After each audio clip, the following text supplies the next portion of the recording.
Mr Quilty. Thank you, President. My adjournment matter is for the Minister for the Environment. Wombat State Forest is a tinderbox. Storms last year knocked hundreds of thousands of trees to the ground in the Wombat State Forest.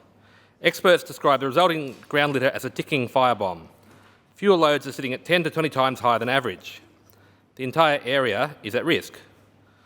Associate Professor in Fire Ecology and Management at Melbourne University Kevin Tolhurst warns that every effort should be put into reducing the fuel load lying on the forest floor via timber harvesting. Jeff Proctor is the former owner of the Black Forest timber mill. He explains that this timber needs to be harvested immediately because it's beginning to crack. Unfortunately, his mill was shut down because of government hardwood policies made during the Bracks era.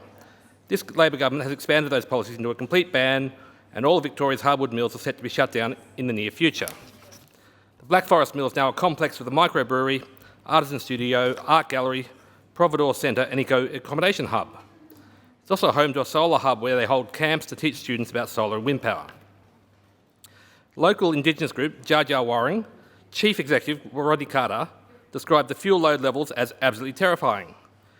Jajawarren have recently been granted the rights to timber in Wombat State Forest and have approached Vic Forest to harvest the fallen trees, describing the practice as traditional forest gardening. Carter says he's not doing it for profit, it's just good forest management. But DELP have threatened the Jajawarren with legal action if they begin the harvest. The harvest is already 18 months overdue, and the government's going to continue to stall until the wood is no longer valuable, and is then going to have to clear the fuel load anyway. Instead, the Environment Minister has announced that even more areas will be included as part of the forest, including downgrading huge areas of the state forest into a national park that will be locked up and shut down. Meanwhile, activist groups have managed to shut down Victorian timber mills because of frivolous lawsuits stalling the supply of timber harvesting, and there is not enough wood for the mills to process. So here's the summary. The government crippled the Victorian hardwood industry. They then pretended to hand Wombat Forest to traditional owners, but are really forcing them to manage the land only as the government tells them. Now they're preventing a tinderbox of naturally felled trees being turned into useful timber, leaving it to deteriorate into fuel loads for the next fire. And their plan for the future is to destroy the state's entire hardwood processing capacity, despite the fact that it's a sustainable and profitable industry that can help reduce fire danger.